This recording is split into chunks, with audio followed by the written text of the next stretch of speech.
अस्सलामुअलैकुम। Welcome to GK civil services. आज हम क्वेश्चंस करने जा रहे हैं ट्रेडिंग अकाउंट पे। ट्रेडिंग अकाउंट में आपको पहला ही क्वेश्चन है, ये बहुत ही इंपॉर्टेंट क्वेश्चंस है, आप ध्यान से देखें। पहला ही क्वेश्चन है, आपका ओपनिंग स्टॉक है 8000, ठीक है। उसके बाद आपकी परचेज है 60000, ठीक है। उसके बाद आपकी डायरेक्ट एक्सपेंस है 5000। उसके बाद आपकी इनडायरेक्ट एक्सपेंस है 6000। उसके बाद आपका क्लोजिंग स्टॉक है 9000। चलिए ये ठीक है, ये आपकी इंफॉर्मेशन देखिए। आपको बोला गया है कि आप कॉस्ट ऑफ गुड्स सोल्ड को निकालें। कॉस्ट ऑफ गुड्स सोल्ड को निकालें। कॉस्ट ऑफ गुड्स सोल्ड को निकालने के लिए आपको कॉस्ट ऑफ गुड्स सोल्ड निकालने की फॉर्मूला पता होनी चाहिए। क्या होनी चाहिए? उसकी फॉर्मूला आपको पता होनी चाहिए। तो अब मैं यहाँ पे दिखाऊंगी कॉस्ट ऑफ गुड्स सोल्ड किसके बराबर होती है। कॉस्ट ऑफ गुड्स सोल्ड वो बराबर होता है opening stock plus purchase plus direct expenses minus closing stock. Cost of goods sold होता है बराबर opening stock plus purchase plus direct expenses minus closing stock. अब हम क्वेश्चन में देखते हैं, इसने हमें बोला है ना कॉस्ट ऑफ गुड्स सोल्ड को कैलकुलेट करो। अब हम देखते हैं ओपनिंग स्टॉक कितना है। ओपनिंग स्टॉक बिल्कुल 8000 है। चलिए ठीक है, 8000 है। उसके बाद हमें परचेज को ऐड करना है, और परचेजेस कितनी है? परचेज है 60000, ऐड करेंगे 60000। उसके बाद हमारा डायरेक्ट एक्सपेंस है 5000, किया हमने 5000 ऐड। उसके बाद क्वेश्चन ने दिया है इनडायरेक्ट एक्सपेंसेस। अगर किसी ने इनडायरेक्ट एक्सपेंस को भी ऐड किया तो ये सारा क्वेश्चन गलत हो जाएगा, क्योंकि इनडायरेक्ट एक्सपेंस हम नहीं लेते हैं जब हम कॉस्ट ऑफ गुड्स सोल्ड को कैलकुलेट करते हैं। इसीलिए इस क्वेश्चन की सबसे बड़ी टेक्निकलिटी यही है, इसने इनडायरेक्ट एक्सपेंस दिया है ताकि बच्चे इसको भी ले और इस क्वेश्चन को गलत करें। लेकिन आपको इसको बिल्कुल भी गलत नहीं करना है। इनडायरेक्ट एक्सपेंस जो है ना, इनडायरेक्ट एक्सपेंस इसको नहीं लेना है, ये कॉस्ट ऑफ गुड्स सोल्ड में नहीं आता है। अब हमने छोड़ा इनडायरेक्ट एक्सपेंस को। इसके बाद हमें क्या करना है? इसके बाद हमें करना है minus closing stock. Closing stock कितना है? 9000। हम करेंगे माइनस 9000। आया आपको समझ में? अब देखते हैं ये कितना आएगा। जब हम 8000 को ऐड करेंगे ना, ये 60000 है, हाँ। जब हम 8000 को ऐड करेंगे 60000, वो आता है 68000। जब हम 68000 को ऐड करेंगे ना 5000, वो आता है 73000। जब हम 73000 को आप क्लोजिंग स्टॉक माइनस करेंगे, माइनस 9000, वो बनता है 64000। कितना बनता है वो? 64000। आपको आया समझ में? ओपनिंग स्टॉक को ऐड किया हमने परचेज को ऐड किया डायरेक्ट एक्सपेंस, लेस किए क्लोजिंग स्टॉक, वही आता है हमारा 64000। अब देखते हैं किसी जगह 64000 है, बिल्कुल है। 64000 इज द राइट आंसर। इस क्वेश्चन की सबसे बड़ी ये बात है कि इसने इनडायरेक्ट एक्सपेंस को दिया था, जो कि हमें नहीं लेना है cost of goods sold calculate करने के time. So the right answer is 64000। हुई ये बात। अब देखिए आप ये वाला क्वेश्चन है, हमारे पास ओपनिंग स्टॉक है 10,000 है हमारे पास ओपनिंग स्टॉक, ठीक है। उसके बाद हमारे पास परचेज है 26,100, ये भी ठीक है। उसके बाद हमारे पास सेल्स हैं 40,600। फिर हमारे पास क्लोजिंग स्टॉक है 13,500। हमें कैलकुलेट करना है ग्रॉस प्रॉफिट को। किसको? ग्रॉस प्रॉफिट को। अगर आपको ट्रेडिंग अकाउंट बनाना आता है, ट्रेडिंग अकाउंट कैसे बनाते हैं? ये है ट्रेडिंग अकाउंट। ट्रेडिंग अकाउंट बनाते हैं हम, यहाँ से हम लिखेंगे पहले ओपनिंग स्टॉक। ओपनिंग स्टॉक कितना देके हैं? 10,000 लिखा हमने इसको, यहाँ 10,000 हमने लिखा। उसके बाद है परचेजेस, हम रखेंगे परचेजेस को इधर, वो कितना है? 26,100 हुआ, वो भी ठीक। उसके बाद देखे हैं सेल्स तो क्रेडिट साइड में आती हैं, लिखेंगे 40,600। उसके बाद हमारा क्लोजिंग स्टॉक वो सेल्स के नीचे ही तो आता है। क्लोजिंग स्टॉक कितना है 13,500। अब बोलेंगे आप डायरेक्ट एक्सपेंस कहाँ गए, इस क्वेश्चन में डायरेक्ट एक्सपेंस दे के ही नहीं है तो हम कहाँ से लाएंगे, डायरेक्ट एक्सपेंस नहीं लिखेंगे। अब हम पहले इस वाले साइड को टोटल करेंगे। क्या करेंगे, टोटल 40,600 प्लस 13,1500 वो बनता है 54,100। 54,100 वो बनता है। उसके बाद हम देखेंगे डेबिट साइड में कितना आता है। डेबिट साइड में आता है 10,000 प्लस 26,100 वो आता है 36,100। कितना आता है, इन दोनों का ऐड आता है 36,100। क्रेडिट साइड का आता है 54,100। इसका मतलब है हमारा क्रेडिट साइड ही बड़ा है डेबिट साइड से। ये बहुत ही अच्छी बात है क्योंकि हमारा प्रॉफिट निकलने वाला है। ये साइड एक्सीड कर रहा है इसको, इसका मतलब है कि हमें प्रॉफिट हुआ। अगर यही साइड बड़ा होता इसका मतलब था कि हमें लॉस हुआ है, तो वो बुरी बात थी। अब हमारा क्रेडिट साइड कितना बड़ा है इससे, तो माइनस करेंगे 54,100 को माइनस करेंगे हम 36,100। वो कितना आता है, वो आता है 18,000। सो 18,000 इज आवर ग्रॉस प्रॉफिट। और क्वेश्चन ने भी बोला है आप ग्रॉस प्रॉफिट को ही निकालें। आपको आया समझ में? आपको ट्रेडिंग अकाउंट जल्दी जल्दी क्वेश्चन पेपर पे साइड में बनाना है। ओपनिंग डाला, डेबिट साइड में परचेज इसको ऐड किया और यहाँ से डाला सेल्स और क्लोजिंग स्टॉक को इसको ऐड किया, वो आएगा 54,100। यहाँ से डेबिट वाले अमाउंट को माइनस किया, वहाँ से हमारा प्रॉफिट आया 18,000। सो the right answer for this question is, यहाँ पे है 18,000। 18,000 इज द राइट आंसर।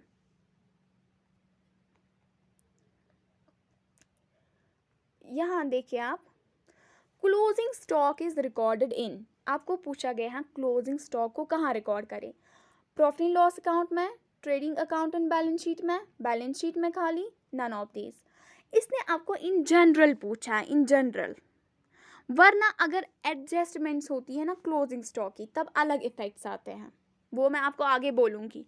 इसने इन जनरल आपको बोला है क्लोजिंग स्टॉक को आप कहाँ रिकॉर्ड करते हैं, तो इन जनरल हम उसको रिकॉर्ड करते हैं ट्रेडिंग अकाउंट के क्रेडिट साइड में और बैलेंस शीट के एसेट साइड में। So option B is the right answer.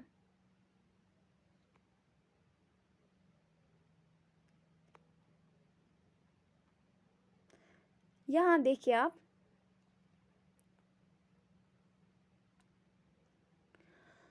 Carriage outward is an example of. Carriage outward किसकी एग्जाम्पल है, direct expense, indirect expense, indirect income, direct income.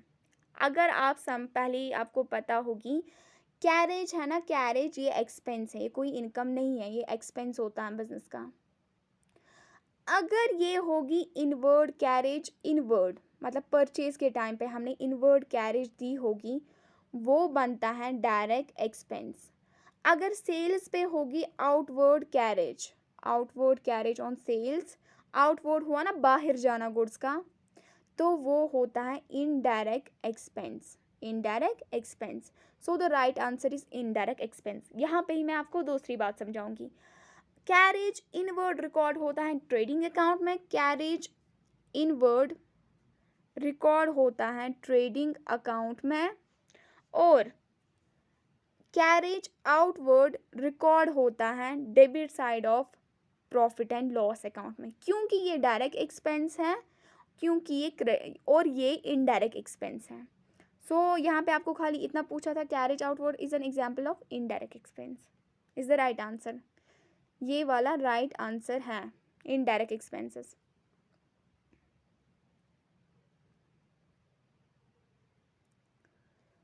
अब आप यहाँ देखिए आप, सेल्स आर इक्वल टू, नीचे कुछ ऑप्शंस हैं, cost of goods sold plus gross profit, cost of goods sold minus gross profit minus cost of goods sold, none of the above.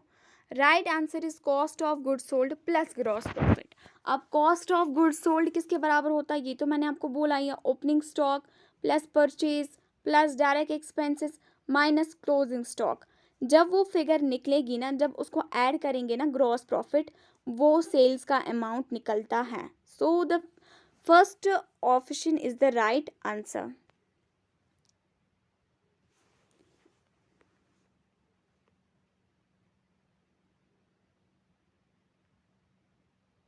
Question पूछा गया है, closing stock appears in the trial balance. ये कहाँ जाएगा? It should be closing stock appears in the trial balance. It should be, नीचे कुछ options हैं, credited to the trading account, credited to the profit and loss account, deducted from the purchase in the trading account, shown on the liability side of the balance sheet. यहाँ पे आप ख्याल रखें, यहाँ पे ये मिसप्रिंट है, यहाँ पे एसेट्स हैं, यहाँ पे एसेट्स. मैं फिर से दोहराती हूँ, यहाँ पे लाइबिलिटी नहीं है, यहाँ पे एसेट्स हैं. यहाँ पे क्या है? एसेट्स. अब आपको बोला गया है कि जो ये क्लोजिंग स्टॉक है ना, क्लोजिंग स्टॉक, वो ट्रायल बैलेंस में है इस टाइम. ट्रायल बैलेंस में क्या है? Closing stock. आपको बोला गया है ये कहाँ लेंगे हम? If closing stock appears in the trial balance. आपको पता है ये कौन सा मसला है? ये मसला है जब ट्रेडिंग अकाउंट दे के होता है, आई मीन से ट्रायल बैलेंस दे के होता है, फिर उसके बाद हमें profit and loss account, trading account, balance sheet को बनाना होता है. मीन्स ये फाइनेंशियल स्टेटमेंट्स को बनाना है. और नीचे कभी कभार ट्रायल बैलेंस के नीचे कुछ एडजस्टमेंट्स होती हैं, उसे कहते हैं एडजस्टेड फाइनेंशियल स्टेटमेंट्स को बनाना. ये बहुत ही इंपॉर्टेंट क्वेश्चन है, आप ख्याल रखें. अगर ट्रायल बैलेंस ये है, इसके नीचे कुछ एडजस्टमेंट्स हैं, जैसे outstanding wages, accrued income, depreciation, हमें वहाँ नहीं जाना, हमें क्लोजिंग स्टॉक के साथ इस टाइम डील करना है. ये ट्रायल बैलेंस हैं, इसके नीचे हैं closing stock as an adjustment. आप ख्याल रखें, क्लोजिंग स्टॉक. तो ट्रायल बैलेंस के नीचे जो भी वो लाइनें लिख के होती है ना, ट्रायल बैलेंस के नीचे जो भी लाइंस वो लिख के होती है ना, उनको दो जगह हमें रिकॉर्ड ज़रूरी करना होता है. या तो हम उनको करेंगे ट्रेडिंग अकाउंट और बैलेंस शीट में, या प्रॉफिट एंड लॉस अकाउंट और बैलेंस शीट में. अब शॉर्ट में आपको याद रखना है, जो भी ट्रायल बैलेंस के नीचे एडजस्टमेंट्स आती हैं उनको दो जगह रिकॉर्ड करना लाजमी होता है, क्योंकि अकाउंटिंग भी कहती है ना एटलीस्ट दो जगह रिकॉर्ड होना चाहिए. हुई ये बात. लेकिन ट्रायल बैलेंस की दूसरी कंडीशन ये है कि अगर से क्लोजिंग स्टॉक की दूसरी कंडीशन ये है, अगर ये ट्रायल बैलेंस के अंदर है, ये है ट्रायल बैलेंस, यहाँ पे है क्लोजिंग स्टॉक 5000. अब ये कहाँ पे है? ये अंदर दे के है, ये ट्रायल बैलेंस के अंदर है. यहाँ पे आपको याद रखना है, जब ऐसी बात होगी तो क्लोजिंग स्टॉक है ना, ये खाली बैलेंस शीट में एज एन एसेट दिखाया जाता है. अब आप बोलेंगे क्या हम उस टाइम ट्रेडिंग अकाउंट में, क्रेडिट साइड में क्लोजिंग स्टॉक को नहीं दिखाएंगे? नहीं दिखाएंगे. क्यों? आपको ये बात ज़रूरी लाजमी याद रखनी है, क्योंकि उस टाइम हमारी परचेजेस एडजस्टेड होती हैं. अगर आपका अच्छा होल्ड है फाइनेंशियल स्टेटमेंट्स को बनाने में, आपको मेरी बात बहुत अच्छे से समझ आती होगी. अगर नहीं भी है तब भी मैं आपको समझा रही हूँ ताकि आप समझ पाएँ. अगर ट्रायल बैलेंस के अंदर क्लोजिंग स्टॉक देके हैं, हम उसको ट्रेडिंग अकाउंट में नहीं दिखाएंगे, क्योंकि उस टाइम हमारी परचेजेस एडजस्टेड ऑलरेडी होती है. एडजस्टेड जब परचेजेस हो, उसको फिर से क्लोजिंग स्टॉक एडजस्ट करने की ज़रूरत नहीं पड़ती.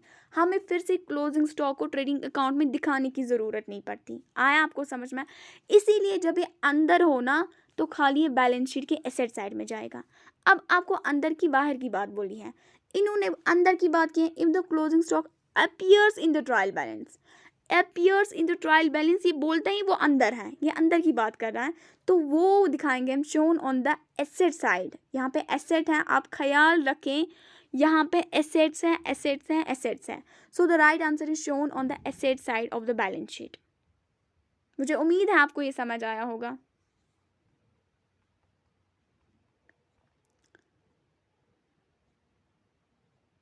यहाँ देखिए आप, in the trading account sales is written on the credit side, and on the opposite side purchase and purchase expense are shown. What is the principle involved? Concept of conservatism, matching cost with revenue, realization concept, none of the above. आपको बोला गया है ये trading account है, ये trading account है, ये लिखता ही नहीं है, ये ट्रेडिंग अकाउंट है। यहाँ पे अपनी सेल्स को रखा, चाहे क्या रखा, अमाउंट 50,000 50 लाख, हमें उसके साथ नहीं है। यहाँ पे परचेज रिटर्न डायरेक्ट एक्सपेंस क्या रखा। इसके कहने का मतलब है आप सेल्स को एक साइड में रखते हैं, क्रेडिट साइड में, आप डेबिट साइड में परचेज यानी कि एक्सपेंस को रखते हैं। आप ये किसके बेसिस पे रखते हैं, क्रेडिट साइड में इनकम को रखते हैं यानी कि सेल्स को रखते हैं, डेबिट साइड में एक्सपेंस को रखते हैं यानी कि परचेज को रखते हैं, किस बेसिस पे। तो वो बेसिस है मैचिंग कॉस्ट विथ रेवेन्यू। हमारा मैचिंग कंसेप्ट ही बोलता है आपको हर साल के कॉस्ट को हर साल के रेवेन्यू के साथ मैच करना है ताकि हम अपना प्रॉफिट या लॉस जान सकें। So the right answer is matching cost with revenue.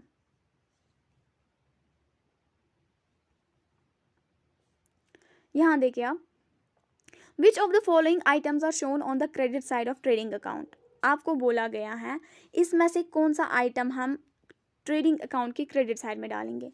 हम यहाँ पे ट्रेडिंग अकाउंट को बनाएंगे, टेंशन ही क्यों लेनी है। तो यहाँ पे हम, ये डेबिट साइड है, ये क्रेडिट साइड है।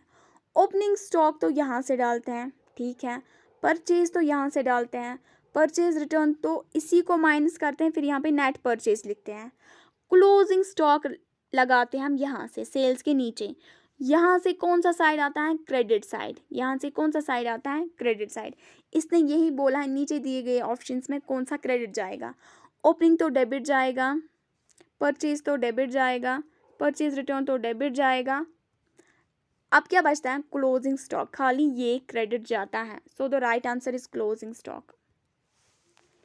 Closing stock is the right answer. अब ऑप्शंस है, trading account is, trading account क्या है, क्या ये नॉमिनल अकाउंट है, रियल अकाउंट है, पर्सनल अकाउंट है, नन ऑफ द अबव। आपको पता ही है ट्रेडिंग अकाउंट में एक साइड से एक्सपेंस को डालते हैं, एक साइड से इनकम्स को डालते हैं, यानी कि रेवेन्यू सेल जो भी हमें मिलता है वो डालते हैं। अगर वो अकाउंट जो एक्सपेंस इनकम लॉसेस गेन्स के साथ डील करते हैं उसे क्या बोलते हैं, उसे नॉमिनल अकाउंट बोलते हैं। तो ट्रेडिंग अकाउंट भी नॉमिनल अकाउंट है। This is the right answer.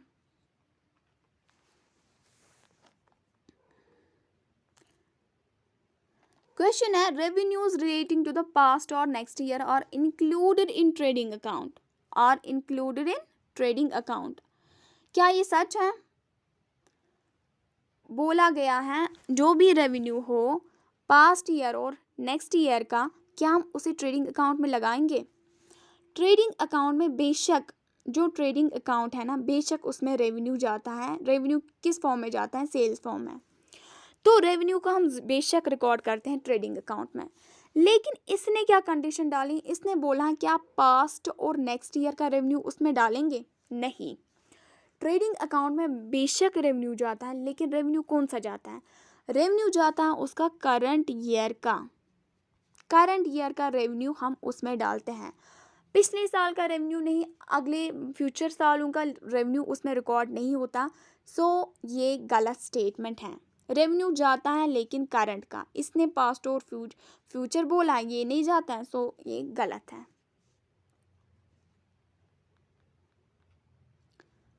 यहाँ देखिए आप, ओपनिंग स्टॉक कंसिस्ट्स ऑफ, बोलते हैं ओपनिंग स्टॉक में क्या क्या होता है, क्या रॉ मटेरियल्स होता है, वर्क इन प्रोग्रेस होता है, फिनिश्ड गुड्स होता है, all of the above. All of the above is the right answer. Opening stock में रॉ मटेरियल भी होता है, वर्क इन प्रोग्रेस भी होता है, फिनिश्ड। अगर कोई मैन्युफैक्चरिंग कंपनी होती है ना, उनके पास रॉ मटेरियल साल के एंड पे बचता भी है।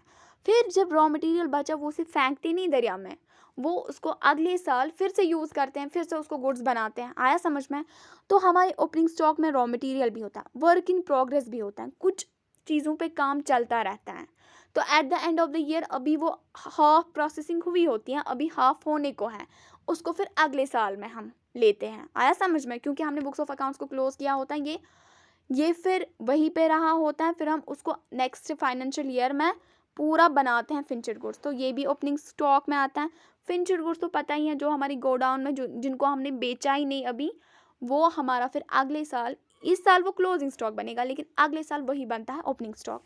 तो ओपनिंग स्टॉक में ये तीनों आते हैं। All of the above is the right answer. Opening stock आया आपको समझ में। ये वाला क्वेश्चन देखिए आप। When the packing is related with the sale of goods, it will be considered as an indirect expense.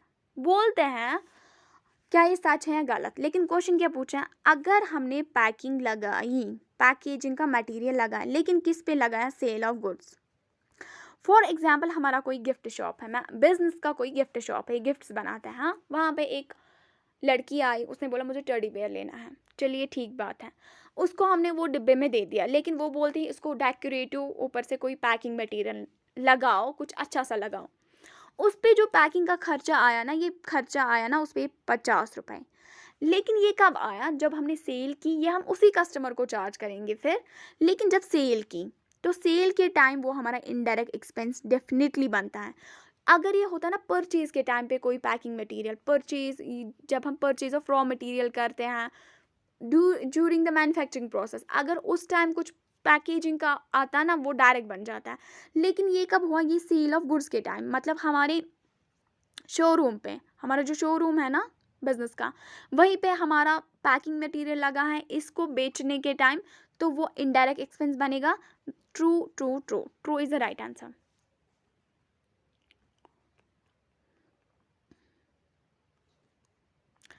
आपको बोला गया है द फॉलोइंग एंट्रीज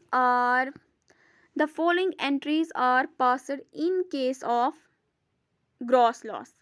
ठीक है, नीचे इन्होंने दी है एंट्री ग्रॉस नहीं, profit and loss account debit, trading account credit. अगर आपको देखना है ये एंट्री ठीक है या गलत है, उसके लिए आपको एंट्रीज पास करनी आनी चाहिए। अगर आपको पता होगा एंट्रीज कैसे पास करते हैं, तभी आपको समझ आएगा ये एंट्री ठीक है या गलत। अगर आपको अब एंट्री पास करनी नहीं आती, तो आप कैसे बोलेंगे ये ठीक है या गलत। अब मैं पहले आपको समझाऊंगी कि एंट्रीज पास कैसे होती हैं ट्रेडिंग अकाउंट और प्रॉफिट एंड लॉस अकाउंट से। अगर हमने ट्रेडिंग अकाउंट बनाया ना, सेम प्रोसीजर है प्रॉफिट एंड लॉस अकाउंट के लिए भी। अगर हमने ट्रेडिंग अकाउंट बनाया ना, यहाँ से हमारा चाहे यहाँ से क्या होता है, लॉस हो, यहाँ से सेल्स होती है, क्लोजिंग स्टॉक होता है, लास्ट में लॉस आएगा इस साइड से परचेजेस होती हैं, प्रॉफिट आएगा। अब मुझे उसके साथ नहीं है, आप जानते हैं किस साइड से कौन सा आइटम आता है। लेकिन अगर हमें ट्रेडिंग अकाउंट की जर्नल एंट्रीज पास करनी होगी ना, हम एंटी क्लॉकवाइज चलते हैं। घड़ी कैसे चलती हैं, वॉच वो ऐसे चलती हैं, उसे बोलते हैं क्लॉकवाइज। लेकिन अब जब कोई चीज़ ऐसे चले ना, उसके अपोजिट में, उसे बोलते हैं एंटी क्लॉकवाइज। और ट्रेडिंग अकाउंट और प्रॉफिट एंड लॉस अकाउंट की एंट्रीज एंटी क्लॉकवाइज होती हैं। अब इसका मतलब क्या, एंटी क्लॉकवाइज, जैसे ट्रेडिंग अकाउंट में यहाँ से सेल्स हैं 5000, मैं आपको बोलूँगी सेल्स की एंट्री लगा दो, मतलब ये ट्रेडिंग अकाउंट में आपको क्लोजिंग एंट्री लगानी है। अब ऐसे चलोगे, सेल्स अकाउंट डेबिट होगा। अगर ऐसे चलोगी तो पहले क्या आएगा, यही आएगा ना, sales account debit 5000 to trading account credit 5000। आया आपको समझ में, ऐसे आपको चलना है। अब यहाँ पे ट्रेडिंग अकाउंट है, यहाँ पे आया, इस साइड में लॉस आएगा ना, लास्ट में लॉस, यहाँ से प्रॉफिट आता है। मैं आपको बोलूँगी ट्रेडिंग अकाउंट में ग्रॉस लॉस है, ज़रा उसकी एंट्री लगाओ। आप क्या करोगे, आप ऐसे चलोगे, gross loss account to trading account. अब ऐसे हैं, ट्रेडिंग अकाउंट में प्रॉफिट है, ज़रा इसकी क्लोजिंग एंट्री लगाओ। एंट्रीज पे क्वेश्चन आता है, इस पर ख्याल रखें आप। हम कैसे चलते हैं, एंटी क्लॉकवाइज। तो इस टाइम यहाँ से फिगर नहीं है, इस टाइम यहाँ से फिगर है, लेकिन चलते हैं हम कहाँ से, एंटी क्लॉकवाइज। हम करेंगे ट्रेडिंग अकाउंट, अब ट्रेडिंग अकाउंट ही पहले आएगा, ऐसे टू प्रॉफिट अकाउंट। अगर हमने लिखा trading account to profit account, आपको समझ आ रही है ना, हम एंटी क्लॉकवाइज चल रहे हैं, हम ऊपर से इसको आए ऐसे, हम यहाँ से नहीं गए, यहाँ से घड़ी चलती है वॉच, उसके अपोजिट में चलता है एंटी क्लॉकवाइज। अब इसने क्या बोला है, ग्रॉस लॉस की एंट्री डालनी है हमें, लेकिन इसने प्रॉफिट एंड लॉस अकाउंट से क्लोजिंग एंट्री डालनी है। प्रॉफिट एंड लॉस अकाउंट से हमें एंट्री पास करनी है। ऐसे समझाऊंगी, ये प्रॉफिट एंड लॉस अकाउंट है, पहले क्या बनता है, पहले बनता है ट्रेडिंग अकाउंट। ट्रेडिंग अकाउंट जो है ना, जो ये ट्रेडिंग अकाउंट है ना, ट्रेडिंग अकाउंट, वहाँ पे लॉस हुआ है 5000 का। चलिए ठीक बात है, 5000 का लॉस हुआ है। अब हमें प्रॉफिट एंड लॉस अकाउंट को बनाना है, प्रॉफिट एंड लॉस अकाउंट को बनाना है। आप मुझे बोलिए, जब हम इस लॉस को यहाँ ट्रांसफ़र करेंगे, जब हम इस लॉस को यहाँ पे ट्रांसफ़र करेंगे प्रॉफिट एंड लॉस अकाउंट में, हम इसको डेबिट साइड में डालेंगे कि क्रेडिट साइड में? बिल्कुल हम इसको डेबिट साइड में डालेंगे। Gross loss from trading account, from trading account 5000। अब इसने आपको ये क्या मैंने लिखा, gross loss from trading account, कितना 5000, क्योंकि ट्रेडिंग अकाउंट में लॉस हुआ था उसी को अब मत हम रुकेंगे ट्रेडिंग अकाउंट के पास ही। ट्रेडिंग अकाउंट के बाद क्या बनता है, हमें सारे फाइनेंशियल स्टेटमेंट्स बनाने हैं, उसके बाद बनता है प्रॉफिट एंड लॉस अकाउंट, उसके बाद बनता है बैलेंस शीट। ट्रेडिंग अकाउंट बना, वहाँ पे लॉस निकला 5000 का। अब जब प्रॉफिट एंड लॉस अकाउंट बनाएंगे, पहले ट्रेडिंग अकाउंट की फिगर आती है ना, या आएगा ग्रॉस प्रॉफिट या आएगा ग्रॉस लॉस। हुआ है लॉस, हमने लॉस लिखा इधर। अब इसने आपको बोला आप एंट्री लगाओ, अब एंट्री करो पास इसी की, क्लोजिंग एंट्री इसी की पास करो। पास कैसे एंट्री होती है, एंटी क्लॉकवाइज। तो होगा profit and loss account debit to gross loss account credit, या होगा और टू ट्रेडिंग अकाउंट, क्योंकि ये ट्रेडिंग की फिगर है ना। आप ग्रॉस लॉस लिखें या ट्रेडिंग अकाउंट लिखें, ये एक जैसी बात है। ग्रॉस लॉस लिखे यहाँ पे या ट्रेडिंग अकाउंट, या आप लिखेंगे to gross loss from trading account. तो कैसे होगी एंट्री, डेबिट होगा profit and loss account, anti clockwise entries होती हैं, क्रेडिट होगा ग्रॉस लॉस। तो इसने क्या किया है, डेबिट इसने किया है profit and loss account, credit किया है ट्रेडिंग अकाउंट, या इसे बोलेंगे ग्रॉस लॉस अकाउंट। आया समझ, फ्रॉम ट्रेडिंग अकाउंट। तो इसने ठीक किया है, true is the right answer. आपको पहले समझाने के लिए मैंने ये इतना बोला कि एंट्रीज कैसे पास करते हैं, और इस पे भी डेफिनेटली क्वेश्चंस आते हैं कि आप ट्रेडिंग अकाउंट से क्लोजिंग एंट्री को पास करें, आप प्रॉफिट एंड लॉस अकाउंट से क्लोजिंग एंट्री को पास करें। आपको बिल्कुल याद रखना, हमें एंटी क्लॉक वाइज चलना होता है, ऐसे ऐसे ऐसे। आया समझ में? तो ये सही आंसर है। मुझे उम्मीद है आपको समझ आया होगा। With this, I am concluding today. Thank you.